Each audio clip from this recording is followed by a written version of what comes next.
La jeune fille volait dans le ciel. Soudain, elle aperçut un homme en difficulté. Elle descendit aussitôt et le sauva. Une fois tous deux sains et saufs au sol, l'homme fut stupéfait par ses pouvoirs magiques. À ce moment précis, l'assistant de l'homme arriva. Croyant que la jeune fille l'avait capturé et le retenait en otage, il se précipita pour protéger son maître. La jeune fille regagna aussitôt son épée, mais poussa un cri strident car l'homme avait malencontreusement marché sur ses bonbons. Voyant son visage triste, l'homme ordonna à son assistant d'apporter de l'or et des bijoux en guise de dédommagement. La jeune fille refusa poliment. Mais l'instant d'après, elle glissa discrètement les bijoux dans son sac et feignit. « Pourquoi en avez-vous besoin ?» Elle prit également la carte bancaire de l'homme. En voyant le nom inscrit dessus, elle fut stupéfaite de découvrir qu'il s'agissait de son fiancé.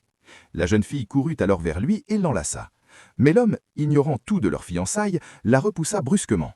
À cet instant précis, la jeune fille, utilisant ses pouvoirs magiques, comprit que le père de l'homme était en danger. Soudain, l'homme reçut un appel l'informant que son père était malade. Il prit aussitôt la route pour rentrer chez lui. La jeune fille monta discrètement dans sa voiture. À la maison, une ombre menaçante tourmentait le père. Puis, la belle-mère du garçon exigea qu'il signe rapidement le testament.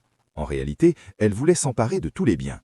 Dès que la jeune fille arriva devant le manoir, elle vit des esprits maléfiques errer. Grâce à un sortilège approprié, elle les chassa tous.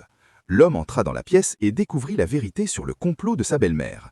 Mais celle-ci ne montra aucune peur. Au contraire, elle affirma que les biens avaient déjà été hérités par le jeune frère. À ces mots, l'homme entra dans une rage folle. La jeune fille comprit que sa colère pouvait lui nuire. Elle intervint aussitôt et retint l'homme. Cependant, le jeune frère, gonflé d'orgueil, tenta de chasser la jeune fille de la maison. Voyant cela, l'homme prit immédiatement sa défense. C'est alors que la belle-mère appuya sur un bouton près du père. Le père se redressa brusquement et ordonna à son fils de quitter la maison. La jeune fille remarqua son comportement étrange. Elle utilisa la magie pour l'endormir. Puis, elle prit des pierres et traça un cercle magique. La magie opéra et l'ombre qui planait sur le corps du père disparut. La belle-mère tenta alors de l'accuser à tort, mais le père, furieux, réprimanda sa femme et la chassa de la maison. Tous les autres furent contraints de partir également.